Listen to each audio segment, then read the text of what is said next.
A opinião dos nossos convidados é de inteira responsabilidade deles e não corresponde necessariamente à linha editorial da Brasil Central. Olá para você que nos acompanha, muito obrigado pelo carinho dessa audiência extraordinária que cresce a cada dia. 60 milhões de visualizações. Esse é o TBC Debate que começa com os seguintes destaques. X indica representantes legais, mas Moraes pede comprovação. STF julga se termo mãe viola direitos das pessoas trans. Lula evita ir a comícios, frustra petistas e alega cansaço. Veja como foi o jantar de Lula com ministros do STJ. E nós vamos fazer um churrasquinho. E nós vamos comer uma fatia de picanha com uma gordurinha passada na farinha e tomar uma porra de uma cerveja gelada. E ainda, a arrecadação no Brasil bate recorde. Veja também, Gleisi Hoffmann culpa Bolsonaro por incêndios no Brasil. Confira detalhes na nossa pergunta do dia.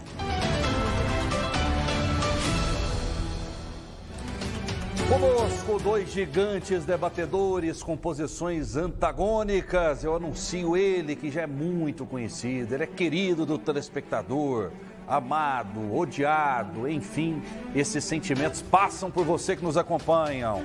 Professor Badião, cientista político, o nosso maluco beleza, seja bem-vindo, tudo bem? Boa tarde, Anderson, boa tarde, Rafael, boa tarde a você também, telespectador. Para mim é um prazer muito grande. Nossos destaques de hoje estão fervendo e provavelmente o parquinho vai pegar fogo. Sem dúvida. Anderson Vital é psicólogo, filósofo, pedagogo, é poeta também. Seja bem-vindo. Escreve poema também. Escreve poema, tá vendo que eu adivinhei? Seja bem-vindo. Também, obrigado. Muito bem, vamos lá então para a nossa pergunta do dia, que fala sobre o recorde de queimadas. Essa responsabilidade é de quem? É do Lula? É do Bolsonaro? É do Badião? É do Anderson? É minha? É de todo mundo? De quem é a culpa? Vamos acompanhar na nossa pergunta do dia.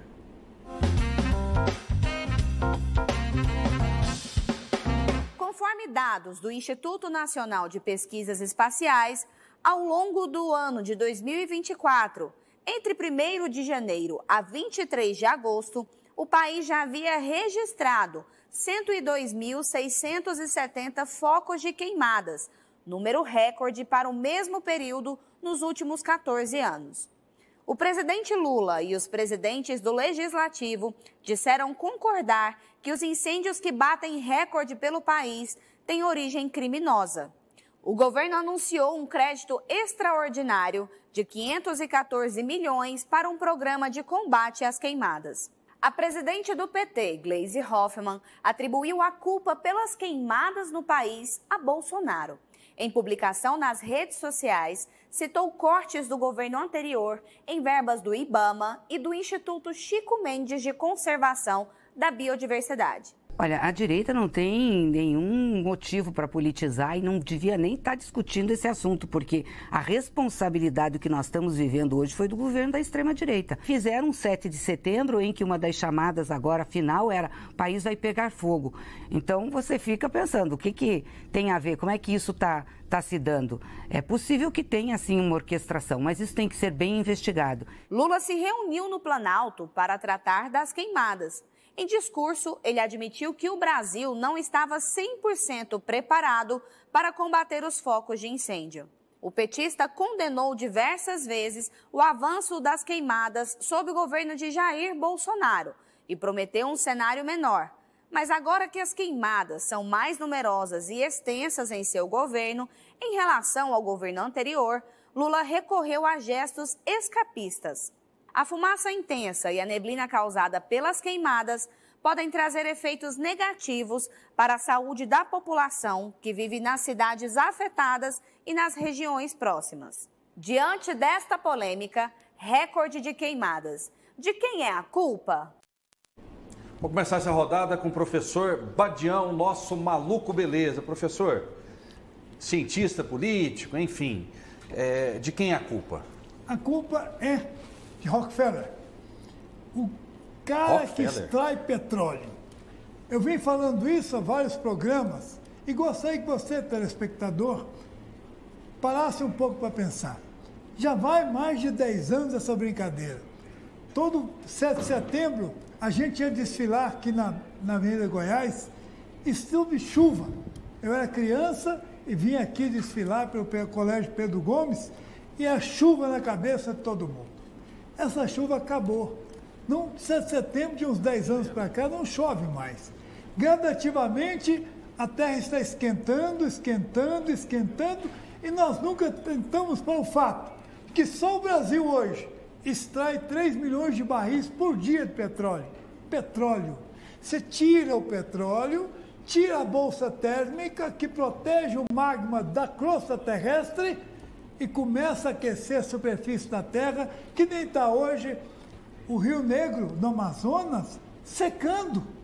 Você já viu? Entra no Google e digite aí Rio Negro, Amazonas. Você vai ver que ele está secando. Você vai ver que os rios estão secando. Você vai ver que a mata está secando. Você está vendo que gradativamente a seca vem vindo. Só nós observamos que os fanáticos, os gananciosos, continuam sacando petróleo. Bilhões de tonéis de barris de petróleo saem do fundo da crosta terrestre e permite que o magma aqueça e daí desertifica. Hoje, Rafael, você vai ao Lençóis Maranhenses, tem duna de 40 metros de altura. Pior que o Saara tinha 2.500 oásis, não tem mais 250 nem 150 oásis. Está havendo a desertificação da natureza em função da extração de petróleo. Quem é o culpado disso? Rockefeller e sua gangue. Rockefeller e sua gangue está tirando petróleo. O Brasil não vê um centavo dos 3 milhões de petróleo que ele tira todo dia. Não paga a importação de 1.750.000 barris. E nós estamos pagando a gasolina mais cara do mundo. E agora, debaixo de fogo, provocado pela falta de vergonha na cara dos petroleiros. A imprensa protege eles, porque são a máfia.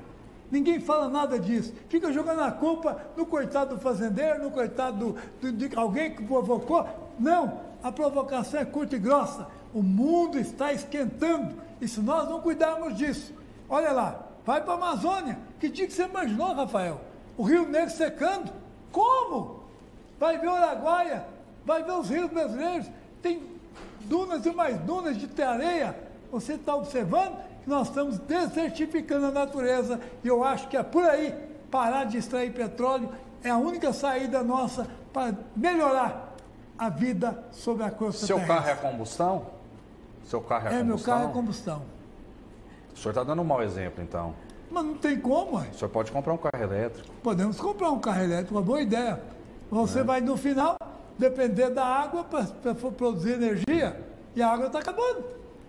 Não tem como, meu irmão. Temos que urgentemente começar a repensar a natureza. Então todo mundo tem que andar de bicicleta agora?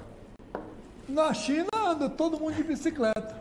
Ok, vamos lá. Anderson Vital, de quem é a culpa? Do Lula, do Bolsonaro, é do Badião, é minha, é sua? Quem é o responsável? Primeiro eu entro na pauta que foi falada. A Gleisi Hoffmann, ela está culpando o Bolsonaro. Pois é. Ela culpa o Bolsonaro por questões financeiras. E a colocação é o seguinte: como que um partido igual o PT, fundado por uma das grandes filósofas do Brasil, chamada Marilene Chaui, consegue ouvir uma fala de uma mulher como Gleisi Hoffmann culpar Bolsonaro? A Secretaria do Meio Ambiente, a própria Marina, ela vem trazendo, dizendo que o culpado disso aí é o Nino. É a situação climática. Aquecimento global. Saiu na matéria ontem. Ela está culpando aquecimento global e o menino Jesus, El Nino, significa menino Jesus. A pergunta é, a gente tem 20 aeronaves para combater o incêndio no Brasil. 20 aeronaves. Olha a extensão que é esse país nosso. Nosso país, ele não tem, a gente não trabalha aqui causa e efeito, nem causa e efeito. A gente não trabalha as causas, muito menos o efeito. A Caatinga nossa, não, eles não têm plano, para o Pantanal também não tem plano nenhum. Nosso bioma, eles não têm plano nenhum de defesa e todo ano é a mesma coisa. esse ano só intensificou, Badião. Você vai lá em Rockefeller, vai lá em famílias que se sustentaram com as guerras, cresceram com as guerras, conquistaram riqueza com as guerras. Como que a gente vai fazer sem o combustível? Falou de carro elétrico, são bastante caros. Eu mesmo não tenho condição de comprá-los. Agora, no governo do Bolsonaro... O Badião é um homem rico. Não, o Badião tem. No governo Bolsonaro... Os advogados mais ricos de Goiás. O Bolsonaro, ele era gradeado todos os dias, né, pelas queimadas. Em um grupo que levantou de meio ambiente. E parece que agora cessou. Eu quase morri agora com o olhar do Badião. Rafael... Você viu do jeito que você olhou para mim, maluco, beleza? Rafael, eu arquivei 25.632 processos. Eu atendi 187 mil clientes no meu escritório. Eu sei muito bem de onde veio esse dinheiro que hoje eu tenho, graças a Deus. E digo para você, sou advogado até debaixo d'água. E admiro um colega quando começa a advogar e eu ajudo esse colega e ajudo todos os demais colegas. Ser bem sucedido é uma virtude, claro, né? Claro. Tem gente que acha que é um pecado falar assim, tá rico, tá bem sucedido, tá milionário, isso é bom. Eu tô te parabenizando por isso. Muito obrigado. Fruto do seu trabalho, fruto da sua garra, da sua dedicação. Isso é muito bom. E o senhor não nega, né? Não. Tá vendo? E tenho orgulho dos meus filhos, que são 3 advogados também. Um deles retornou da Inglaterra agora, fez um curso de doutorado em Direito. E ele também agora é mestrado em Direito pela Inglaterra. O outro é autoridade internacional de LGDB, que é Lei Geral de Proteção de Dados. E graças a Deus meus filhos estão bem destacados. Isso é bom, isso é mérito seu, mérito da mãe São grandes também, advogados, né? Da sua esposa, sem dúvida alguma. Uma questão dessa tão séria, ela estava falando das fumaças. A gente tem no Brasil inúmeras pessoas que estão em casa que são frágeis de saúde, estão sofrendo com essa fumaça, estão sofrendo com os incêndios. E essa senhora, ela está brincando no público, condenando um senhor que foi presidente, culpando por questões financeiras. Mas a pauta é da Marina. Cadê o discurso de que aquecimento global não existe? Que o Ninho não atrapalha em nada? E agora estão dizendo que os incêndios são meramente criminosos. Só que o Ministério do Ambiente está dizendo que é o contrário. O Lula acabou de dizer que é meramente criminoso. Onde é que nós estamos vivendo nesse país, com pessoas que estão na direção, brincando com a saúde humana em relação às queimadas? E aumentou. A Amazonas, 152% de focos de incêndio.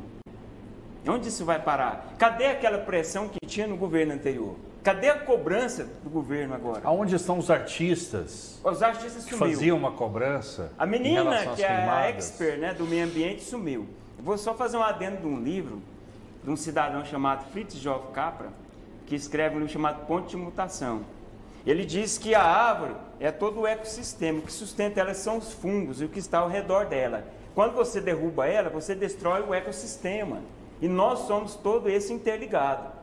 No livro ele cita que o rio ele vai distanciando e secando, porque é o homem em si que está destruindo a natureza. Não são os Rockefellers, é o homem.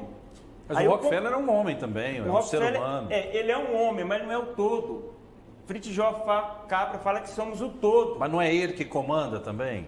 Claro. Ele toma a iniciativa, ele que tem o poder. Tem o poder, mas nosso país aqui ele é soberano. Não é isso? Não somos soberanos? Não temos uma soberania? Doutor Quer dizer que ele é responsável agora pela Marinha, o trabalho da Marinha e do governo? E tem até uma provocação aqui, só para te passar a bola.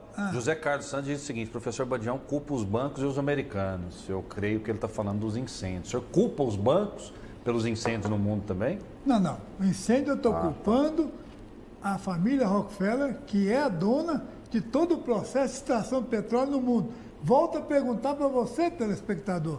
Se o Brasil é autossuficiente em petróleo, extrai uma média de 3 milhões de barris por dia, importa 1.750.000 por dia, estou falando, está lá no Google. Ok. Cadê o dinheiro dos 3 milhões para pagar 1.750.000 que nós importamos?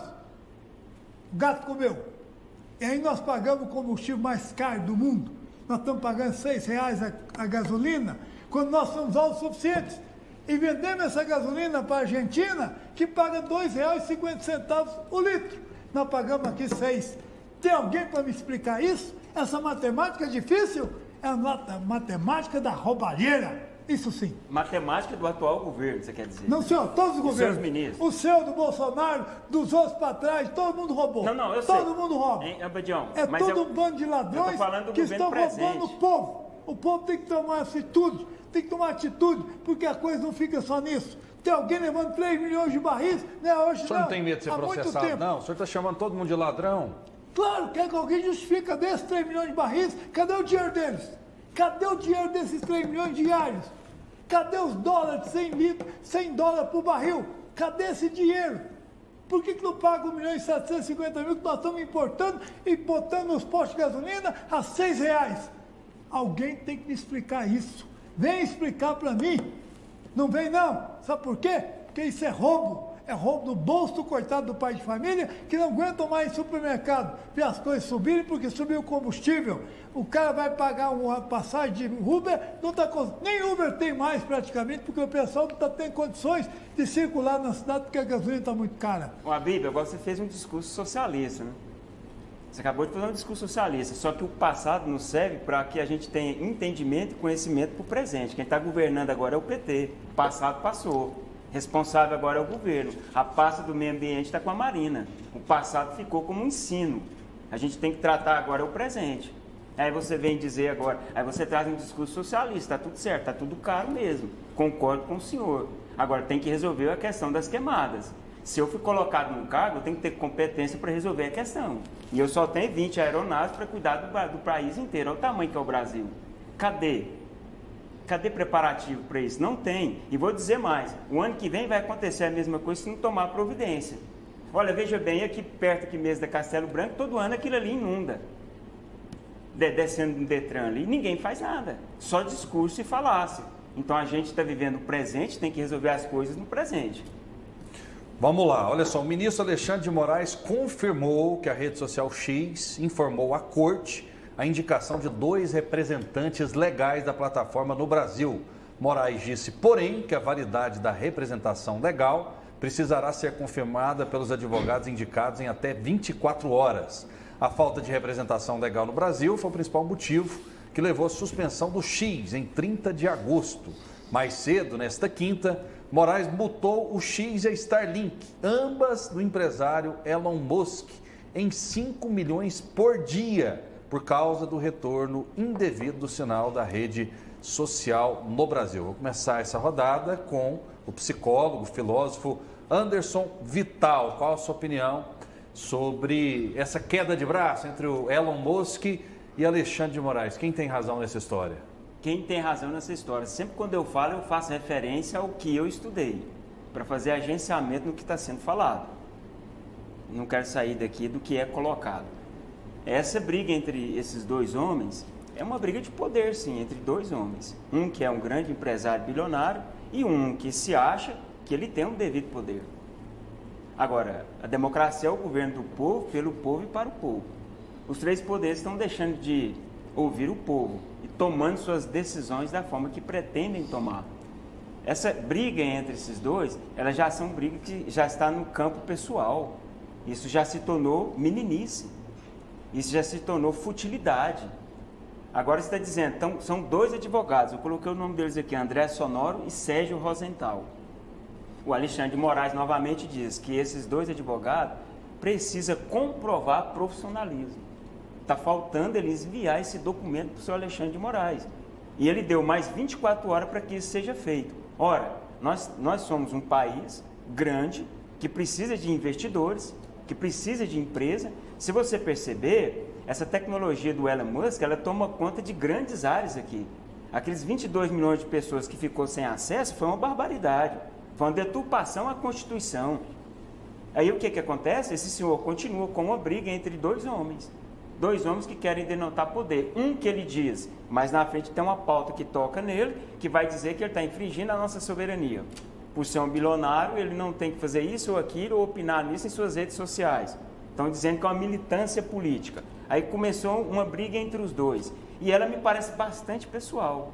Porque, novamente, se uma empresa, ela agora se dá o luxo de dizer, não, vamos resolver o problema, então, Aí o Alexandre de Moraes vem e cria outro em cima de outro, dizendo que os dois advogados ainda não têm a devida competência para que agora isso volte à normalidade. Então é uma brincadeira que nós estamos vivendo no setor judiciário daqueles que operam direito nesse país. É uma tremenda brincadeira. Professor Badião, qual a sua opinião? Quem está certo nessa história, o Moschi ou o Moraes? Primeiro, vamos analisar o papel do senhor Alexandre de Moraes. Onde que ele arrumou autoridade? Onde que ele arrumou autoridade para fazer provas ou determinar determinados comportamentos que não tenham sido instados pelo Ministério Público? A cabeça dele. Ele é juiz. O juiz não tem que tomar decisão nenhuma. O juiz toma em cima do processo. O Ministério Público tem que entrar com a petição dizendo para ele, olha, exija isso, disso. Não, ele toma a iniciativa, ele produz as provas, ele julga as provas, ele determina a multa, ele cobra a multa, ele manda fechar, ele manda... Isso não é juiz, isso é ditadura. Porque ele não respeita o Ministério Público, ele não respeita os representantes do povo, que é o Ministério Público, que é o poder do povo. Os vigilantes do direito do povo é o Ministério Público. Onde é que você está, seu Branco? Cadê o Procurador-Geral da República? Onde é que o senhor está, que o senhor não cria vergonha na cara e trabalha? Assume o seu papel constitucional de defender o povo. E acima disso, doutor Anderson colocou muito bem, tem 22 milhões de brasileiros que gostam de trabalhar no X, ou no antigo Twitter. De repente não podem mais, porque alguém resolveu bloquear. Alguém resolveu tributar ou criar uma multa de 5 milhões por dia. Agora, eu sei muito bem por que isso está acontecendo. É simples, curto e grosso. O doutor Anderson colocou muito bem. A questão é política, a questão se tornou pessoal. É uma briga entre os Estados Unidos e a China. O Brasil se perfilou ao lado do BRICS. Brasil, Rússia, China, e África do Sul e Índia. Esses países formaram os BRICS, agora estão com mais de 12 países formando. O Brasil se perfilou do lado de 2/3 da população do mundo. O Brasil não é bobo. O Brasil quer vender a soja, quer vender o tomate, quer vender comida para esses países. Então, 2/3 do mundo está nos BRICS. São clientes comedores, todo mundo come 300 gramas de comida por dia. Você multiplica 2 bilhões e meio de gente comendo e nós vendendo. Badião, Alexandre de Moraes vai sofrer impeachment ou não? Qual a sua visão como cientista político? Já deveria ter dia muito a ser afastado do cargo. Eu já falei aqui no programa, porque ele não tem vitaliciedade no cargo. Quem tem o Superior Tribunal Militar tem vitaliciedade, porque está na Constituição.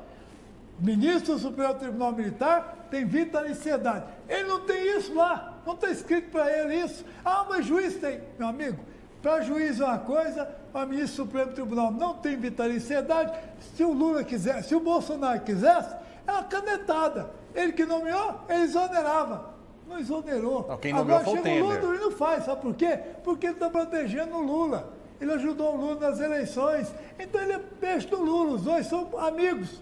Então, é aí, meu amigo, pena a Constituição, rasga a Constituição e manda para a toca da mironga, e esse caboclo continua agindo como se fosse com atos de governo. O Dino mandou agora os governadores, em tão prazo, dizer o que estão fazendo. Onde é que ele arrumou autoridade pelo princípio da federação de mandar em governador? Onde que o senhor Dino arrumou autoridade para ter ato de governo? Onde que o senhor arrumou essa autoridade, meu senhor? O senhor está ficando louco da cabeça? Não tem poder nenhum sobre os governadores. O governador que tem poder sou eu que votei nele. Eu que sou eleitor. O senhor não elegeu ninguém. É por isso que está tudo errado.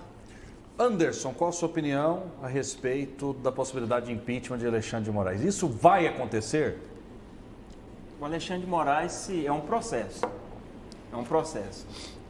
Eu estive aqui num debate anterior e eu falava sobre um personagem do Dostoiévski chamado Karamazov, que significa destruição de si mesmo.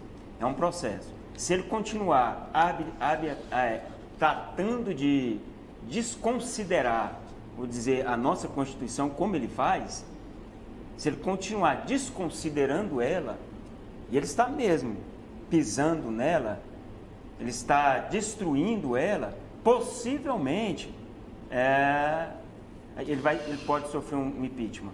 Os votos ali estão bem próximos de ser chegado ali. 5, 6 votos. Esses 5, 6 votos pertencem à oposição, mas pode chegar. Pode haver uma pressão maior. O colegiado ali está vivendo assim.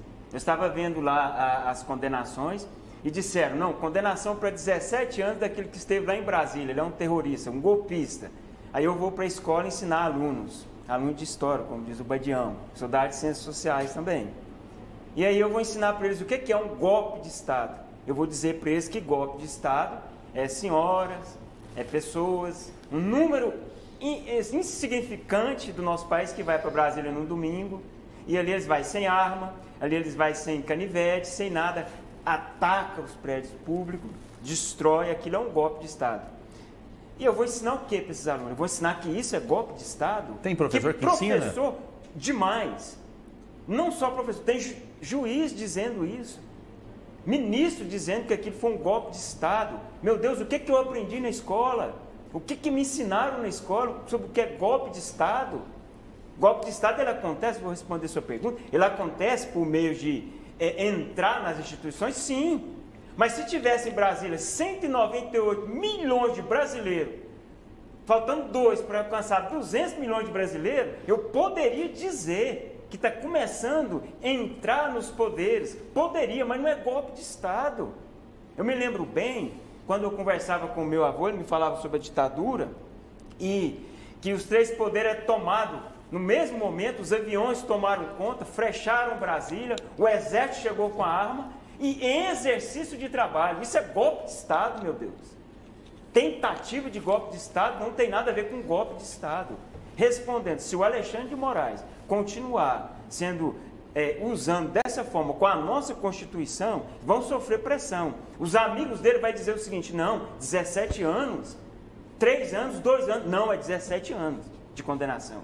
E o Chiquinho Brazão, que vai falar sobre o tema. Ok, vamos fazer o seguinte, a gente vai para o intervalo agora. Daqui a pouquinho eu quero saber a opinião do Badião, a opinião do Anderson, sobre vários assuntos. Entre eles, Pablo Marçal, que acabou se estabilizando nas pesquisas, atrás de Nunes e também de Boulos. O que vai acontecer em São Paulo nessa eleição tão equilibrada, talvez uma das mais acirradas da história. Daqui a pouco a gente volta com TVC Debate em busca do argumento perfeito.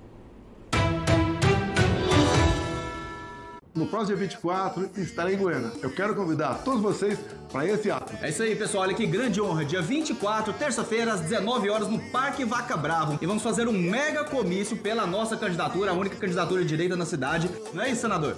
Exatamente. Dia 24, às 19 horas, Parque Vaca Bravo. Contamos com vocês. Goiânia, prefeito, Fred Rodrigues, 22. Tá perto, 22 no calor. Tô com pé de cair Bolsonaro.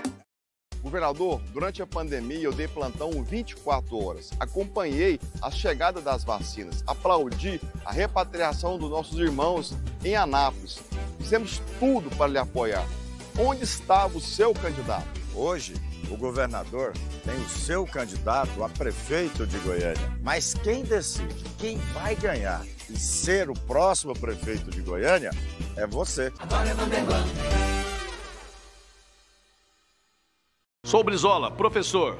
Comigo na Câmara Municipal, Goiânia será bem melhor. 45-100, Brizola, com o Matheus Ribeiro. Biba Maria 23456, pela causa animal, ambiental e social. Goiânia tem coragem. É hora de mostrar que Goiânia tem coragem. Para renovar a Câmara Municipal, vote 45.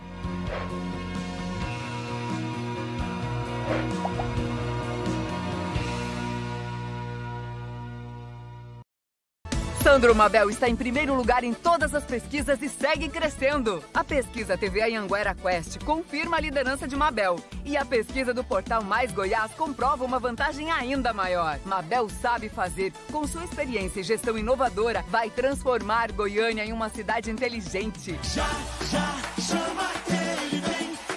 É 44, é Mabel prefeito. Oxa, Goiânia!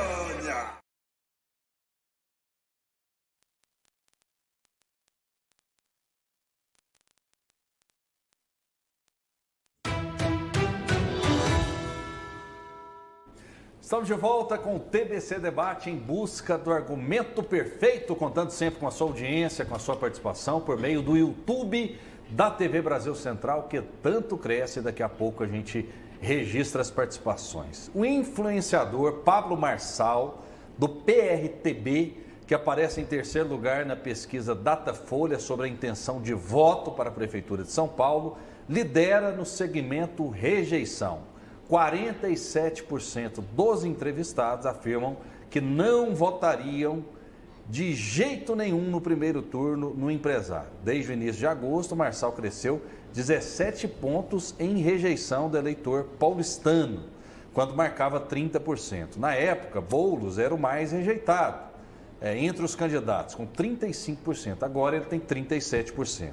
No cenário principal da pesquisa, Nunes aparece com 27% das intenções de voto, Boulos 26% e Marçal 19%. O Datafolha realizou 1.204 entrevistas presenciais em São Paulo com eleitores de 16 ou mais entre os dias 16 e 19 de setembro. Eu até acompanhava o início do debate em São Paulo, que está acontecendo no SBT.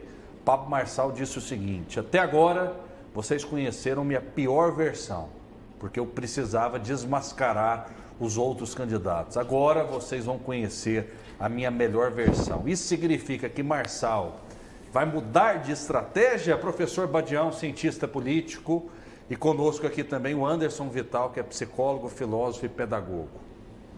Claro, Pablo Marçal não é bobo, ele é um coaching master, uma pessoa super inteligente, sabe usar as palavras, coloca no lugar certo cada palavra que ele faz, ele sabe provocar, como ele sabe conquistar, ele sabe muito bem levantar o valor de cada um e colocar nas suas falas. Ele é muito bom de fala.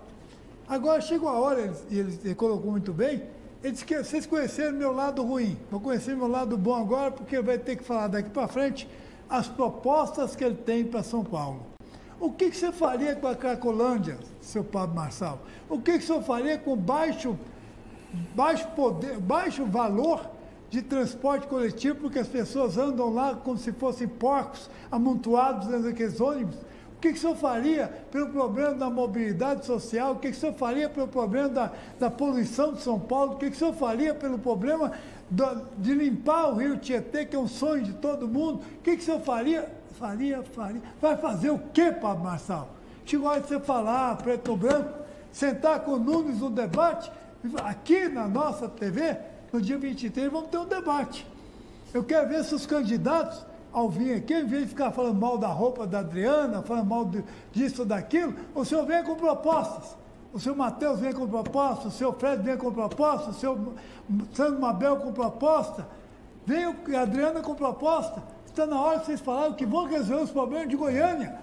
Chega de ficar xingando um ao outro, xingação só baixa o nível. O senhor até mudou de assunto, mas é um assunto bom. Mas por que a Adriana esconde o PT, esconde a estrela? Estou perguntando para um cientista político, se você olhar, na visão do senhor. Ela aparece, tem a estrelinha e o logotipo dos partidos que apoiam ela, está em cima da foto. Mas a estrela está muito pequenininha. Mas do tamanho das outras. Ela é uma federação, ela é apoiada por vários partidos, ela não pode destacar o PT e deixar de destacar o PSOL, ou destacar os outros partidos que apoiam. Ela é de uma federação. É uma estratégia correta, já que em Goiânia tem muitos conservadores? Não, tem o pessoal da esquerda, né?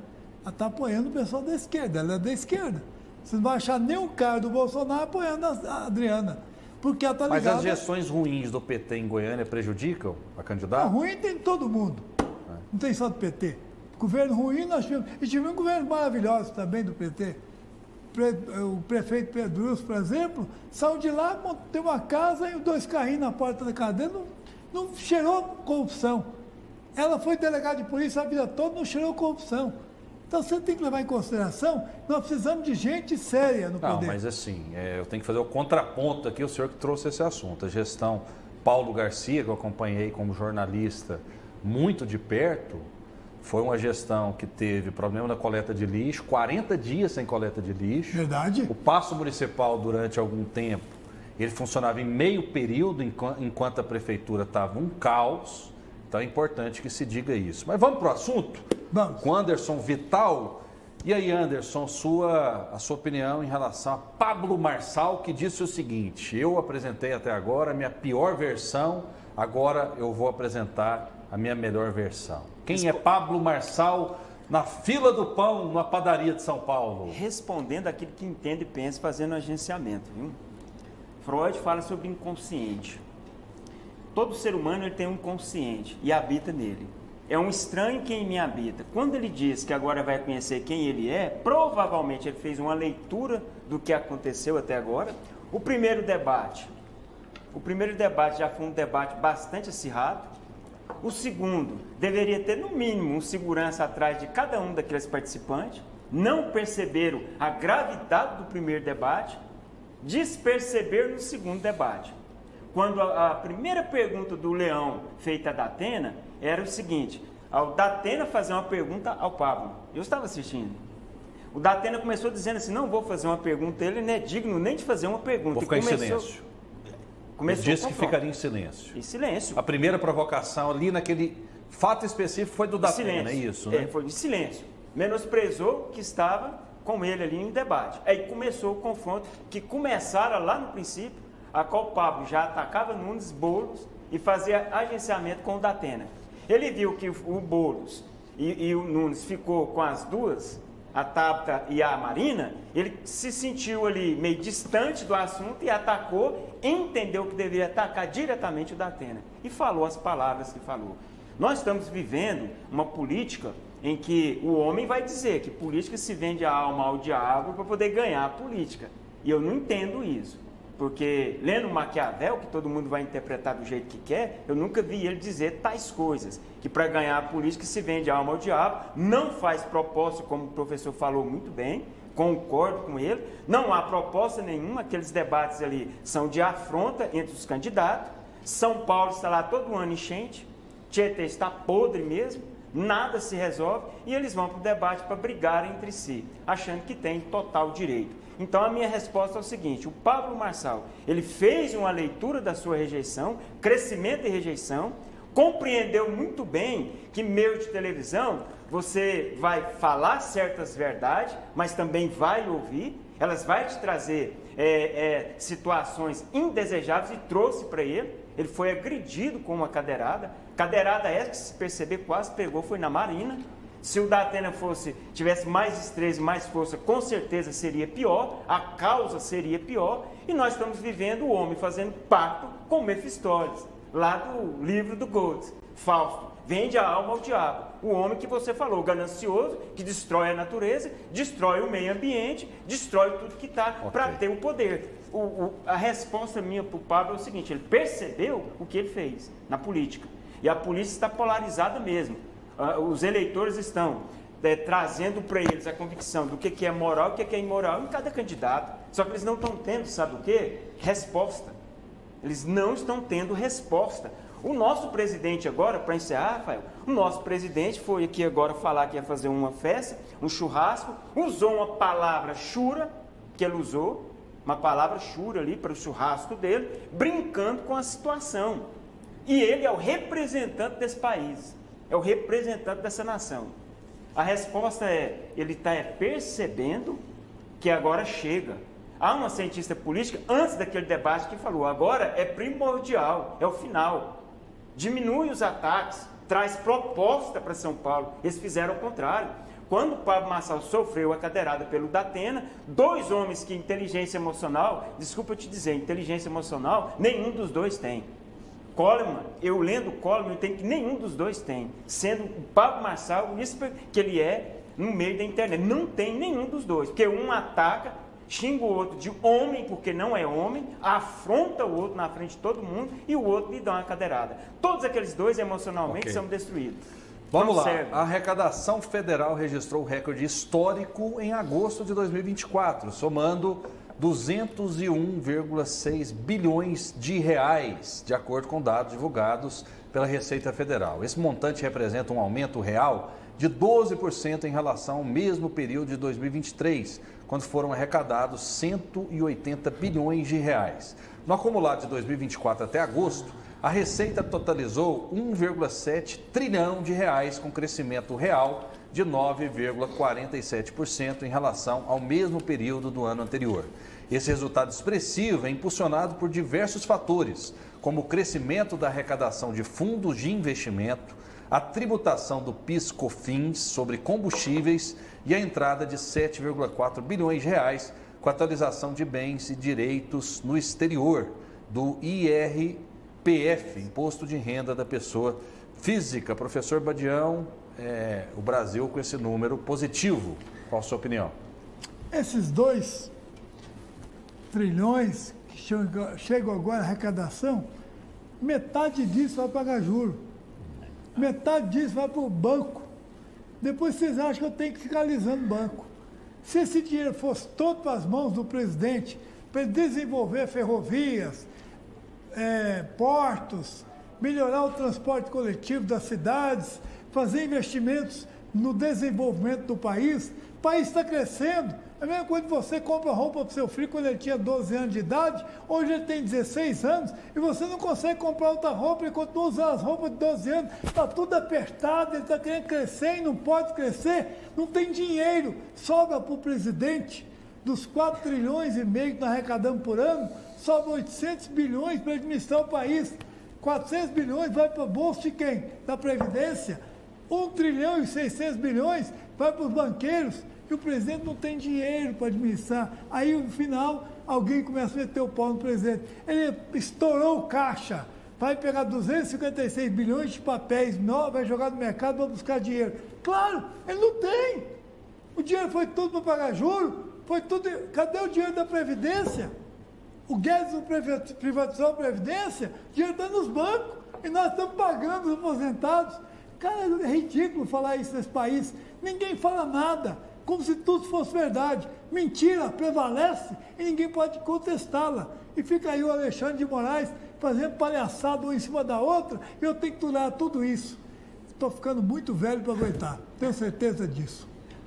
Qual a sua opinião sobre essa arrecadação que aumentou no Brasil? Essa arrecadação, a minha opinião, que ela não é favorável em questão alguma. Primeiro, o Abdião anteriormente tocou no governo Lula, um bom governo. Bom, quando o real saiu por Itamar Franco, né?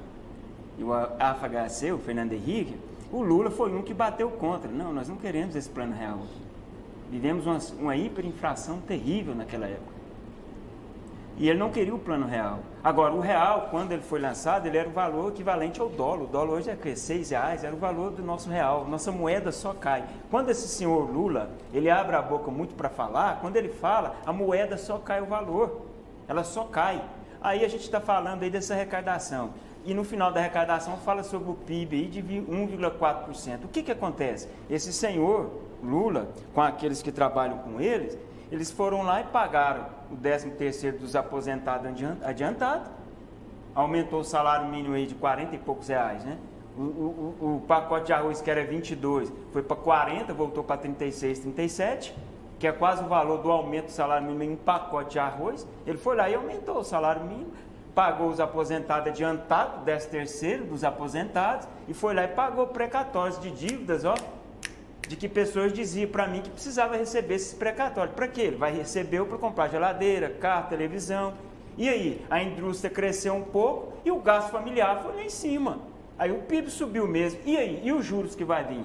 E a inflação? E o crédito? Vai aumentar os juros de crédito, Abadião. E o que que vai fazer? Nada. O que o governo está fazendo agora? Arrecadando do quê? Aí ele vai lá e escreve uma pauta dizendo o seguinte: olha, o PIB cresceu verdadeiramente, viu, senhor Lula? Alfinetando. Cresceu verdadeiramente. Como se isso fosse vantagem. Nós estamos num país, Abadião, que ele está produzindo em larga escala, mas não está conseguindo controlar.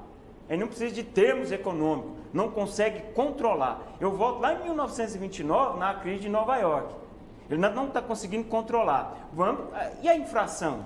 Como que está a inflação? O bolso aí do trabalhador, o nosso bolso, a nossa compra, não está boa, não está bem. Aí eles vêm com essas pautas de arrecadação, que cresceu desde 1995, a melhor da história, só que ela vai vir com a problemática aos bancos, principalmente ao Banco Central.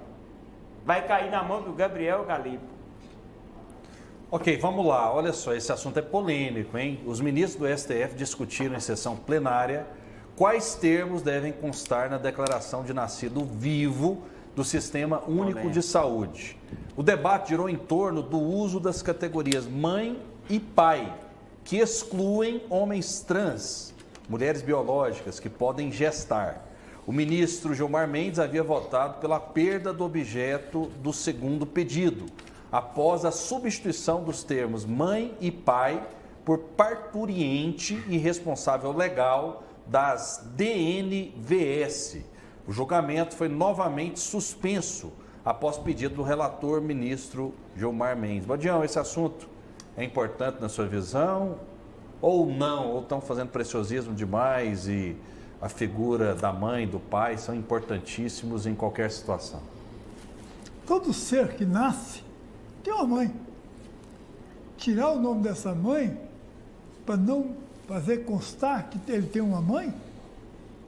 Nós estamos tratando as regras de exceção como regra verdadeira, ou a exceção como regra.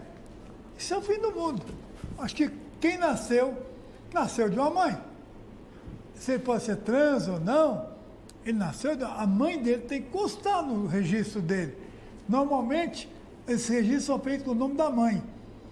Não tem como substituir isso aí.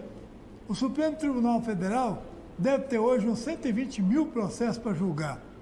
Eles estão julgando 12 mil, 13 mil processos de uma vez, arrumar uma súmula lá e manda todos os processos embora e não revisa coisíssima nenhuma. Um tribunal que foi feito para revisar o trabalho dos tribunais inferiores, hoje ele quer comandar o país, ele quer atos de governo. E quando chega num ponto desse, em que ele começa a questionar as questões do sexo ou não sexo, do trans ou não trans, ele vem com essas propostas indecentes. Se nasceu de uma mãe. Quem é a mãe dele? Tem nome. Bota o nome dela, acabou. Tem que discutir isso mais não. Isso é uma discussão sem sentido nenhum, levando a uma indefinição que não existe. Muito claro. Nasceu, tem mãe, põe o nome da mãe do cara. Ele pode ser trans, pode ser o que ele quiser, mas tem que ter mãe. Muito bem, olha só, a ausência do presidente Luiz Inácio Lula da Silva em comícios pelo país nas eleições municipais deste ano está sendo sentida por correligionários. O petista, por sua vez, alega cansaço e preocupação com a segurança. De acordo com informações do site Poder 360, a cúpula petista esperava maior engajamento de Lula para conquistar ao menos uma prefeitura de capital. Nas eleições de 2020, o partido não conseguiu o executivo de nenhuma capital. E essa ausência do Lula é boa ou ruim, Badião? É ruim, por um lado, porque nós temos quase 27 capitais que deveriam ser visitadas por ele. Ele esteve aqui, mas não participou de comício, inaugurou aí o BRT e foi embora e não participou do comício nenhum. Assim, nas outras cidades está acontecendo a mesma coisa. Há um trabalho muito importante que ele poderia fazer ao lado dos seus candidatos. Ele está fazendo. Que política é essa? Eu não sei. Por mim, se eu fosse presidente da República, eu visitaria todos os meus candidatos, todas as capitais. Como acontecendo com o Bolsonaro. O Bolsonaro foi lá em São Paulo, prestigiou o candidato dele. Cadê o Lula para prestigiar o Boulos? Ele não foi. Mas o Bolsonaro foi lá prestigiar o Nunes. É assim que funciona. Aqui também nós precisamos que ele venha prestigiar. Claro, eu lembro muito bem que o governo Maguito Vilela em Aparecida, o que ele fez de sucesso foi com o dinheiro do governo da Dilma. A Dilma apoiou, ele fez um senhor governo e deu para o seu candidato, que na época Gustavo Mendanha, 94% dos votos. Isso é fundamental. Nós precisamos realmente do apoio do presidente em todos os países. Aqui ele não vai. Deus deve ajudar os seus candidatos, porque vão estar todos eles buscando a reeleição. E a eleição é bom, sabe, Anderson? É porque todo mundo está eleito, até abrir a urna. Depois que abre, ó, trem nojento, viu? É bom a eleição, todo vereador está eleito, até abrir a urna. Professor Anderson Vital, qual a sua opinião sobre a ausência de Lula, que quer mais focar no governo federal e não quer se expor nas eleições municipais? Na verdade... É uma estratégia também, de certa forma? Eu diria que é uma estratégia, mas uma falta. Na verdade, quando você vai no restaurante almoçar e a comida é boa, você volta. Então você tem, infelizmente, um presidente que, ao longo do seu mandato agora, ele vai até em certos países e não é bem-vindo a esses países, muito menos nos estados onde comporta o nosso país. Na verdade, eu não vejo que isso é cansaço, não vejo que isso é uma estratégia política. É uma falta de ter empatia com o seu público, o seu povo. A gente percebe bem que o Bolsonaro, possivelmente, ele vai estar aqui, não que eu faça defesa a ele, mas estou dizendo que possivelmente ele vai estar aqui em Aparecida com a campanha de um dos candidatos. Quer dizer, ele está no meio do povo. O Lula, ele está tendo, desde o começo do seu mandato, dificuldades de estar no meio do povo. Ele está tendo bastante dificuldade de estar com o meio do povo. Mas essas são as ações que ele já vem comentando aí ao longo do princípio do seu mandato. Isso são as ações dele. As ações dele estão fazendo com que ele está perdendo, né, a atuação do povo em comícios, em festas, porque não vai ser bem a presença dele nesses lugares. Falando sobre a questão anterior que foi falada, eu vou entrar um pouquinho na pauta, Rafael, que você trouxe a questão das mulheres trans. O que acontece, Abadião? Lá no artigo 12 da Constituição, diz que ali define que é pai e mãe. Homem estrangeiro nascido de mulher e de homem, que é pai e mãe. A Constituição, no artigo 12, está dizendo que é pai e mãe. Agora, o ser humano, ele vive uma subjetividade, claro. Modelos de família estão na sociedade. E as leis que são sancionadas, elas são sancionadas de acordo com a mudança da própria sociedade. Ok. Vamos lá. Olha só, o presidente Lula recebeu ministros do STJ para um churrasco na Granja do Torto, que é casa de campo da Presidência da República em Brasília. O jantar foi marcado por um clima ameno. Defesa da democracia e críticas de Lula ao ex-presidente Jair Bolsonaro e a baixa presença de mulheres e negros na composição do tribunal. Lula iniciou sua fala criticando a baixa representatividade feminina e de negros no tribunal. No início da semana, o presidente se referiu à composição dos tribunais superiores como supremacia branca. Mas no próprio governo Lula não existe uma supremacia branca? A maioria são pessoas de cor, de pele clara? Sabe que eu acho interessante isso? Os meus amigos negros, ou as mulheres, não tem nenhum burro no meio deles. Eles competem nos concursos, naturalmente. Juiz de cor negra ou cor branca, tudo. A questão é a intelectualidade. Para você chegar ao STJ, você não chega lá pelos seus lindos olhos. Você não chega lá por politicagem. Você chega pelo saber jurídico.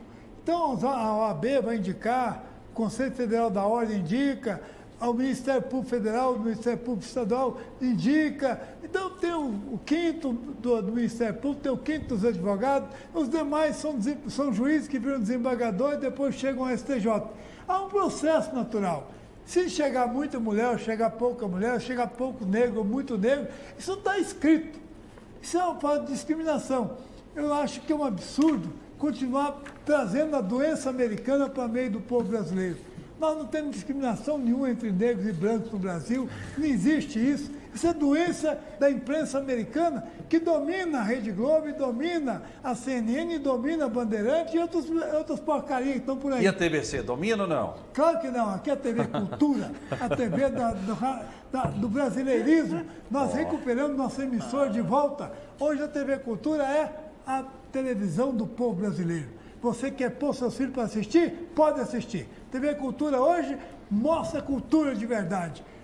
Eu nasci apoiando a TV Cultura em 1970, hoje eu vejo já de volta ao seio do povo brasileiro e tenho a dizer para vocês, meus telespectadores, nós reconquistamos o canal nosso Brasil, Brasil, Brasil, sempre assim. E aí, Anderson, qual a sua opinião sobre essa supremacia branca? Existe no governo Lula ou não? Ou só no judiciário, como ele disse? Não. Existe no governo dele e existiu nos demais. E eu posso te falar porque a pele que habita pode te dizer. Eu tenho uma descendência indígena, tenho uma descendência de negro e tenho uma descendência ariana. Então eu tenho um pé na senzala, eu tenho um pé na floresta e tenho um pé na Revolução Industrial também. Então eu posso dizer com firmeza daquilo que eu estou vivendo, aquilo que eu já vivi e aquilo que eu percebo. Sim, existe. Dizer que não existe discriminação em um país é muito rasa, Badião.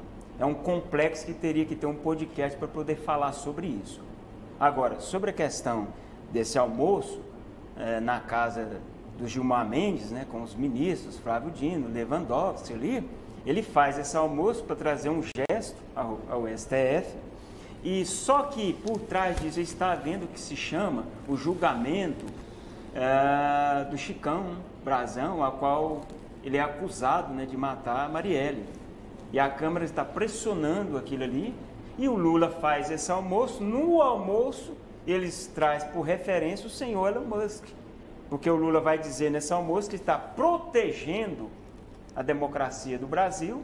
Eles fazem um paralelo, Rafael, com a influência do Elon Musk, que esse está atentando contra a nossa democracia. Então, eles reúnem um almoço para tentar justificar aquilo que eles chamam de ataque contra as instituições, contra o Estado democrático de direito. Estamos vivendo uma época nesse país que criticar a instituição é atacar a instituição.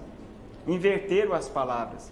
Uma crítica à instituição não é atacar a instituição, é ver o que não está correto nas instituições. É um instrumento da democracia, inclusive. Instrumento da democracia. Professor Anderson Vital, psicólogo, filósofo e pedagogo, muito obrigado pela sua participação. Muito obrigado. Muito obrigado, Maluco Beleza, cientista político, professor Badial. O povo está te chamando de Maluco Beleza na rua? Eu gosto da ideia. Quando eu saio daqui, encontro inúmeros amigos que nos assistem, porque nossa audiência cada dia cresce mais. Eu nunca vi tanto amigo que assiste o nosso programa. E agradeço a você que assistiu hoje e tirou suas opiniões. Estamos à sua inteira disposição para debater sempre. O debate é o confronto de ideias. Nós continuamos amigos, porque o debate não cria inimizade, cria ideias novas para que você tire sua opinião. Sua opinião rápida sobre o Armindo.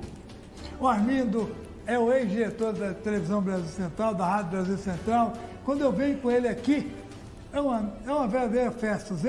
Os funcionários antigos o têm como um grande amigo. E Armindo é aquele que sempre acompanhou Iris Rezende Machado em todas as suas caminhadas.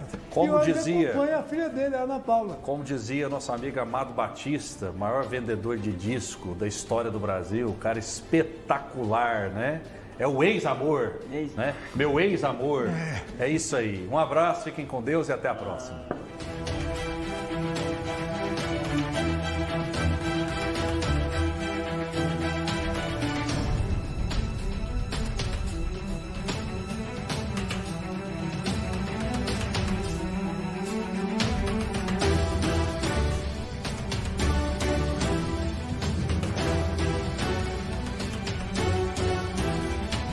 Interrompemos nossa programação para a transmissão da propaganda eleitoral gratuita. O que você faria se a passagem não estivesse congelada e fosse R$10? É um absurdo isso, né? Misericórdia, nós vinha a pé, ou eu ia até aqui de bicicleta ou no patinete dos meus filhos. Eu que pego 3 ônibus por dia, eu ia trabalhar só para andar de ônibus. R$10 por dia, por semana. Por mês, eu saía correndo igual uma doida. Você tá doida com uma coisa dessa. Não precisa sair correndo, Patrícia. Conseguimos congelar a tarifa do transporte público. E melhor ainda, teremos o passe livre para todos. Muito bom, fico muito feliz por isso. Eu sou o Rogério, peço seu voto 77. A campanha do Mabel 44 está tomando toda a Goiânia. A galera do som automotivo está com ele. A região oeste vem forte com Ana Paula Rezende e o governador Ronaldo Caiado. E a juventude de toda a cidade se juntou para fazer a diferença. Sandro Mabel é a mudança que Goiânia precisa. Goiânia foi planejada para 50 mil habitantes. Hoje, somos quase 1,5 milhão de pessoas. Nossa capital precisa de uma gestão inovadora, dinâmica e transparente, para se tornar uma cidade inteligente. Mas como funciona uma cidade inteligente? Para fazer de Goiânia uma cidade inteligente, é preciso inovar, buscar novas tecnologias e ter uma gestão integrada. Na saúde, teremos o que há de mais avançado. Vamos implantar atendimento pediátrico 24 horas em todas as UPAs e CAIs. Uma moderna central de telemedicina servirá de apoio aos médicos plantonistas para otimizar e viabilizar o pleno atendimento. Isso traz agilidade e qualidade. Uma cidade inteligente é uma cidade limpa e sustentável. equipando a Comurg com tecnologia de ponta, com coleta e rotas otimizadas por inteligência artificial, ampliando a coleta seletiva, com mais caminhões e instalando containers inteligentes nos bairros, eliminaremos o acúmulo e o mau cheiro e vamos ter uma cidade limpa e organizada. Com uma gestão inteligente, Goiânia terá um trânsito mais ágil e seguro. A engenharia de tráfego terá uma equipe técnica com câmeras de monitoramento em tempo real para controlar os semáforos e criar ondas verdes. Vamos trocar toda a frota de ônibus, todos com ar-condicionado, Wi-Fi e câmeras de segurança. E vamos colocar todas as linhas do BRT para funcionar de verdade, utilizando inteligência artificial, facilitando o trajeto e garantindo mais conforto, menos tempo na viagem e mais segurança para os passageiros. Sandro Mabel é arrojado, é inovador, defende a família, tem as melhores propostas e sabe como fazer. É a Goiânia Inteligente Já, que traz o futuro para o presente. A cidade do futuro não é só novas tecnologias e inteligência artificial, é também gestão eficiente, equipe técnica qualificada, gente certa no lugar certo, que pense em você e na sua família. É assim que eu vou fazer, porque eu já fiz e Goiânia tem pressa. Juntos, vamos transformar Goiânia numa cidade organizada e moderna para a nossa gente. Eu quero uma cidade mais inteligente. Tenho certeza que com Mabel o futuro vai chegar rapidinho. Sandro Mabel está em primeiro lugar em todas as pesquisas e segue crescendo. A pesquisa TV Anhanguera Quest confirma a liderança de Mabel. E a pesquisa do portal Mais Goiás comprova uma vantagem ainda maior. Mabel sabe fazer. Com sua experiência e gestão inovadora, vai transformar Goiânia em uma cidade inteligente. Já chama aquele, vem, é 44, é Mabel prefeito. Já chama aquele, vem, é Mabel aqui, talhado lá dentro do meu peito, no seu coração. Rocha Goiânia! A dificuldade de acesso à saúde é uma realidade em Goiânia. Vamos mudar isso com o programa Saúde Perto de Você, levando atendimento médico com carretas móveis para todas as regiões. E vamos criar o VaptVupt da Saúde, inspirado no modelo de atendimento rápido criado pelo PSDB para agilizar consultas e exames, reduzindo o tempo de espera. Meu nome é Matheus Ribeiro, meu número é 45 e eu conto com seu voto para mudar Goiânia. Matheus Ribeiro, 45. Vanderlan acelera e lidera nas pesquisas. Tem candidato com tempo de propaganda sobrando, mas com a minha experiência, eu posso, em menos de 1 minuto, te dizer: chegou a nossa vez, a hora é agora. Você tem um voto e eu sei fazer. Vamos resolver de vez o drama do anel viário da BR-153. Goiânia vai ter um transporte coletivo moderno, confortável e referência para o Brasil. Mais ônibus, pontos de ônibus padronizados, sinaleiros sincronizados, inovação e tecnologia. Uma nova cultura cidadã no trânsito. Motos, bicicletas, carros, ônibus, trafegando com segurança. Você tem um voto e eu sei fazer. Quero ser o seu prefeito. Eu sou vendedor e com meu trabalho eu sustento a minha família e ajudo a cuidar de Goiânia. Para cuidar de Goiânia. Além da prefeitura atuar na geração de empregos aqui em Goiânia, é muito importante trabalhar na capacitação das pessoas. Nós vamos implantar o Qualifica Gym. Vamos reunir os cursos profissionalizantes que já existem, aliados a novos cursos em parceria com as empresas e o Sistema S. Assim, o jovem faz o curso e já sai empregado. Com o programa Jovem do Futuro, teremos formação profissionalizante em todas as áreas e principalmente economia criativa e serviços tecnológicos. A Adriana está capacitada para isso. Ela está mais preparada para assumir a prefeitura. A Adriana vai construir novos CMEs e aumentar as vagas ano a ano. Nós precisamos de uma prefeita que valorize a educação.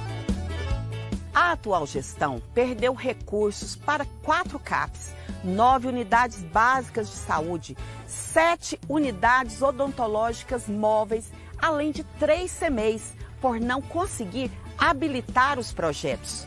Vamos melhorar a eficiência da gestão e buscar os recursos estaduais e federais para melhorar os serviços em Goiânia. Não tem enrolação, ela é pulso firme e ela vai melhorar Goiânia. Tenho a garantia do presidente da República da verba para construção e custeio do Hospital Geral Municipal. Com o novo hospital e a instalação das policlínicas regionais, vamos desafogar as UPAs e melhorar a saúde em nossa cidade. Saúde com qualidade com a Adriana Corse. Então vamos com força, Adriana, para alegrar Deus também, não é só o povo, não. Eleita prefeita, de imediato vou formar a equipe de transição para que possamos começar a trabalhar para resolver os graves problemas de Goiânia. Venha comigo, vamos juntos cuidar da nossa cidade, cuidar da nossa gente. E para isso, peço a confiança do seu voto. E chegou a nossa vez, Adriana. Você confia em um candidato que faz tudo da sua cabeça e não ouve especialistas? O moto poder utilizar a faixa de ônibus. Isso. Tem especialistas que apontam risco de acidente, que afeta o tempo de ônibus. A gente tem cidades que estão fazendo faixas exclusivas, diferente de colocar na faixa de ônibus. Os especialistas que falam, que não teve especialista que falou, teve uma mulher que falou, Ela é especialista. Ela nunca andou em motocicleta. Ela não sabe o que é motocicleta. E o pior de tudo, tem preconceito contra nós mulheres? Faça como a Gabriela. Vamos juntos buscar soluções para Goiânia e que, acima de tudo, respeitem as mulheres. Fred Rodrigues 22. E chamar, e é com Fred que Goiânia. Vem com Fred! No próximo dia 24, estarei em Goiânia. Eu quero convidar todos vocês para esse ato. É isso aí, pessoal. Olha que grande honra. Dia 24, terça-feira, às 19 horas, no Parque Vaca Bravo. E vamos fazer um mega comício pela nossa candidatura, a única candidatura de direita na cidade. Não é isso, senador? Exatamente. Dia 24, às 19 horas, Parque Vaca Bravo. Contamos com vocês. Goiânia, prefeito, Fred Rodrigues, 22. Tá perto, 22 no calor. Vem com Fred! Eu falei no debate que o Vanderlan era o plano B do PT. E algumas pessoas duvidaram. Esse é o caso de Vanderlan, um candidato que tem propostas concretas para Goiás avançar como o Brasil está avançando. Brasília nunca esteve tão próxima dos goianos do ponto de vista político como agora. O governo Lula tem sido parceiro de Goiás em todos os aspectos. O que eu falo, eu provo. O que o Vanderlan tenta esconder, o goianiense não perdoa. É o Fred 22! Fred Rodrigues é o candidato do Bolsonaro, é o meu candidato, o candidato da Carla Zambelli, Bia Kicis, Nicolas Ferreira, Eduardo Bolsonaro, de toda a direita do Brasil. Ele foi escolhido porque nós conhecemos o coração, os valores dessa pessoa que é o meu amigo. Em Goiânia, só tem um de direita, Fred Rodrigues. E é com Fred que Goiânia anda.